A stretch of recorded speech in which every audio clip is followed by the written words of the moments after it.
Hi friends, అందరికీ వినాయక చవితి శుభాకాంక్షలు. ఇవాళ బీరకాయ కర్రీ చేశాను, చూపిస్తున్నాను. బీరకాయ కర్రీ ఇలా చేశాను, చాలా సింపుల్ చేసుకోవటం.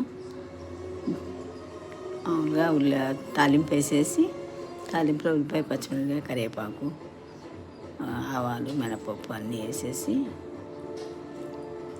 ఇదిగో బీరకాయ ఉల్లిపాయ వేగినాక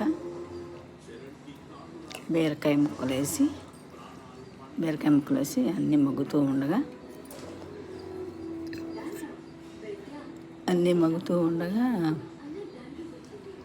బీరకాయ ముక్కలు, ఉల్లిపాయ అన్నీ బాగా మగ్గినాక కొంచెం ఉప్పు పసుపు వేసి మళ్ళీ కొంచెం మగ్గనిచ్చి కొంచెం ఆయిల్ తేలుతూ ఉండగా కొంచెం ఆయిల్ వేయాలి. దీనికి బాగుంటుంది. కొంచెం ఆయిల్ కొద్దిగా తేలుతుంది, ఎగిరిపోయింది అనుకున్నప్పుడు కొంచెం కారం వేసేసి కొంచెం కొద్దిగా ఒక అర గ్లాసు నీళ్ళు పోసుకొని మళ్ళీ కొంచెం సేపు ఉడకనివ్వాలి. మళ్ళీ కొంచెంసేపు ఉడకనిచ్చి పాలు పోసేసి ఎగరనిచ్చేసి పొయ్యి కట్టేసుకోవడమే. ఎమ్మి బీరకాయ పాలు పోసిన కూర రెడీ. బీరకాయ పాలకూర అంటారు. ఇది బాగుంటుంది అన్నంలోకి. బీరకాయ మంచిది కదండి, పీచు పదార్థం ఉంటుంది, మనకు అన్నిటికీ చాలా బాగుంటుంది. నా వీడియో నచ్చితే సబ్స్క్రైబ్ చేయండి ఫ్రెండ్స్.